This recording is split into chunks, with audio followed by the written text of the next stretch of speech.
Vous dites que c'est une bibliothèque féminine et pas féministe. Pourquoi? Écoutez, c'est une bibliothèque des écritures féminines. C'est même pas une bibliothèque féminine. C'est une bibliothèque des écritures féminines d'Afrique et du monde noir. Une bibliothèque féministe supposerait que tous les ouvrages ici sont des ouvrages féministes écrits par des féministes. Alors qu'on a des auteurs, par exemple, comme Hemle Poum, qui ne se revendiquent pas féministes, mais qui ont leurs ouvrages ici. Alors, Mariama Ba, par exemple, dont les ouvrages on a ici, a dit si être féministe, c'est parler des tables de la société, alors je suis féministe. Donc, elle a mis une conditionnalité. Et je pense qu'il est important de laisser les femmes là dire ce qu'elles sont. Bonjour Brutes, je suis Edwige René Dro, fondatrice de 1949, la bibliothèque des écritures féminines d'Afrique et du monde noir, ici à Yopougon, et je vous fais découvrir aujourd'hui ma bibliothèque. C'est parti pour la visite.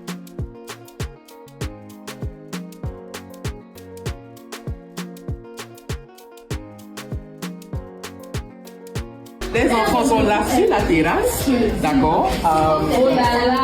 avec la conteuse Tata Nado qu'on adore. Allô, allô? Je vous moi passer là.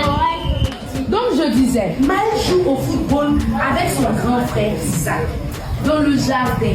Maël est le gardien de but. Isaac tire fort le ballon et hop, Maël saute pour l'attraper. Et on les applaudit. J'applaudis les gens.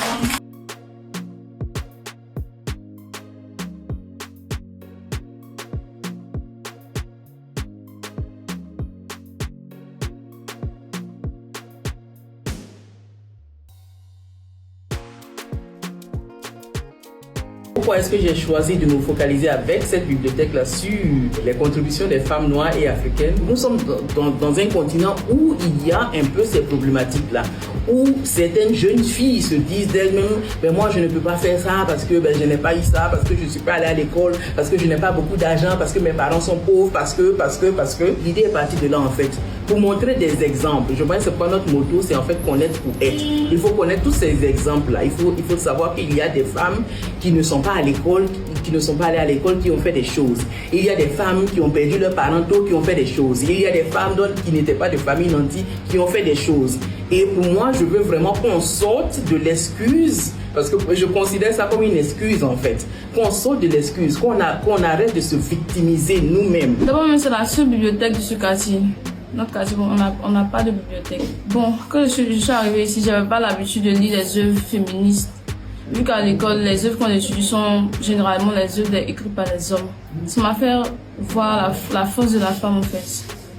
Les femmes peuvent aussi écrire des œuvres, faire des trucs comme des hommes. Et ça, j'aime bien ça. J'aimerais faire un travail qui me permet de voyager, de découvrir différentes cultures. Parce que j'aime bien ça, c'est pour ça même que je lis. Parce qu'à travers la lecture, je voyage, je découvre différents lieux, différentes.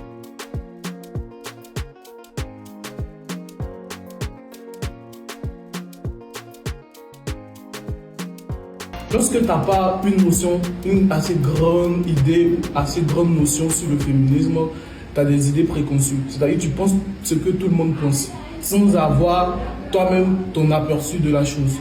Et c'est ce que c'était mon cas. J'étais un peu macho, vous savez, comme les hommes le pensent. Et après, au fur et à mesure que je venais à la bibliothèque, et je m'entretenais avec Madame Edwige Dro, et je lisais des œuvres, et je faisais des recherches. J'ai appris beaucoup de choses en fait, que étant jeune, étant futur père, étant futur artisan du développement économique et tout ça, le féminisme en fait c'est un mouvement qui est vraiment, qui est idéal en fait, parce qu'on ne peut pas bâtir une nation avec, comme on dit, one man show. Un artiste qui fait un one man show, une économie ne peut pas se bâtir comme ça.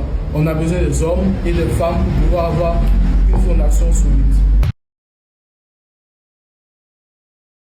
Mesdames et messieurs, nous avons là une affaire très simple. Vous savez, on a tendance à penser que les femmes, la plupart du temps, sont des machines à faire des enfants, à s'occuper des maisons, à s'occuper des enfants, à s'occuper de leur mari, et au bout d'un moment donné, ne peuvent pas participer à l'édifice ou au développement d'une nation. Nous avons dans cette vidéo une femme très dynamique. Une femme qui écrit des œuvres, une femme féministe, qui a beaucoup d'expérience et qui a fait beaucoup de recherches, qui les a d'ailleurs approfondies et aujourd'hui peut se taper la poitrine et dire que je contribue à l'évolution, au développement de ma nation.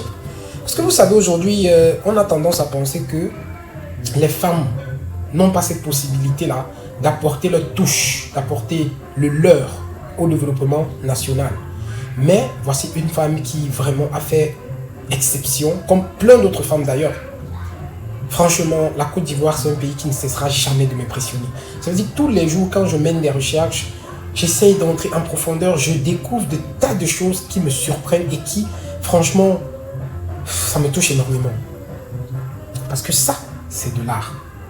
Une femme qui écrit des bouquins, qui écrit des œuvres, qui s'inspire de la réalité de la vie, qui s'inspire de sa culture, qui s'inspire de ce qu'elle vit au quotidien pour pouvoir penser, pour pouvoir illustrer, pour pouvoir poser sur des écrits quelque chose que ses enfants, les enfants des enfants, les enfants des autres, les enfants des enfants des autres pourront voir à l'avenir. Dites-moi s'il n'y a pas meilleure façon de contribuer au développement de son pays que par les écrits.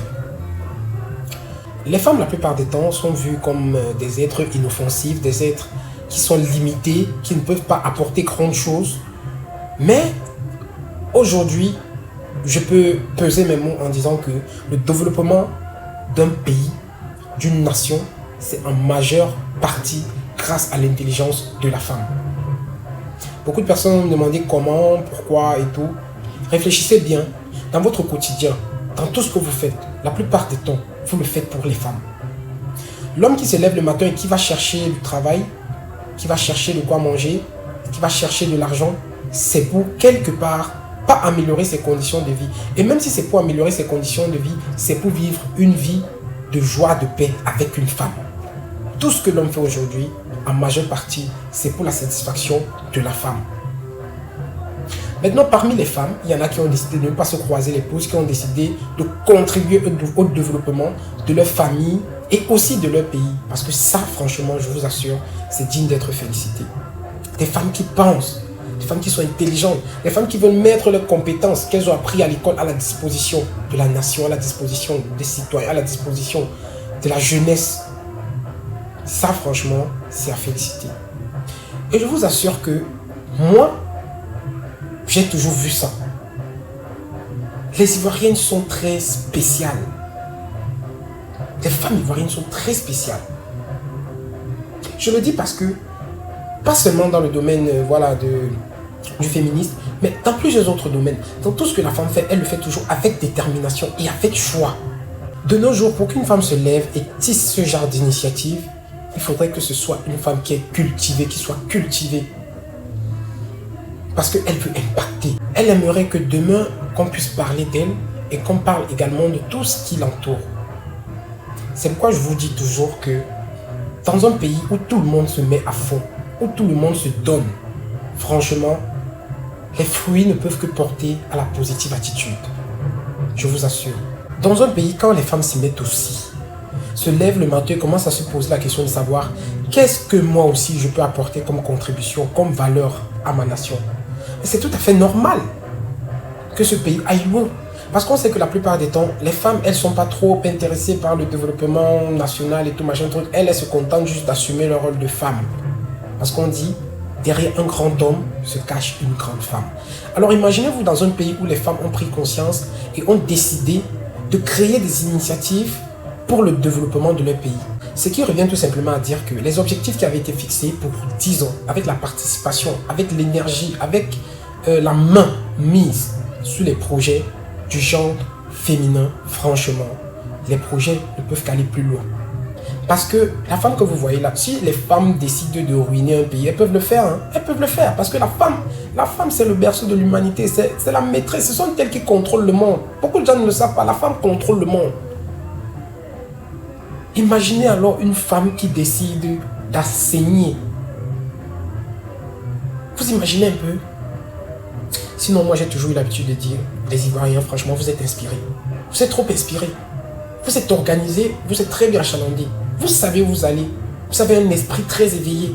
Vous êtes très C'est-à-dire, vous êtes tellement précis sur ce que vous faites dans la vie au point où tout ce que vous faites ne peut qu'impacter. Ça ne peut qu'impacter. Dans un pays, les hommes se battent, les femmes se battent. Personne n'attend que l'autre fasse pour lui. Chacun essaye de créer des initiatives. Félicitations vraiment à cette femme parce que franchement, c'est une grosse initiative qui ne mérite que des félicitations et des encouragements. Que Dieu vraiment encourage tes œuvres et te permette franchement de tendre ta ficelle encore plus loin que tu l'as imaginé. Bravo à l'esprit des Ivoiriens, bravo à votre détermination. Tout ce qu'on peut vous dire, c'est beaucoup de courage pour la suite car vous êtes une nation bénie. Gardez toujours le même punchline et je vous assure, vous êtes les meilleurs. Sinon, toujours, vous n'ignorez rien. Tokos attitude, c'est la base. On est ensemble. Force à tous les Ivoiriens.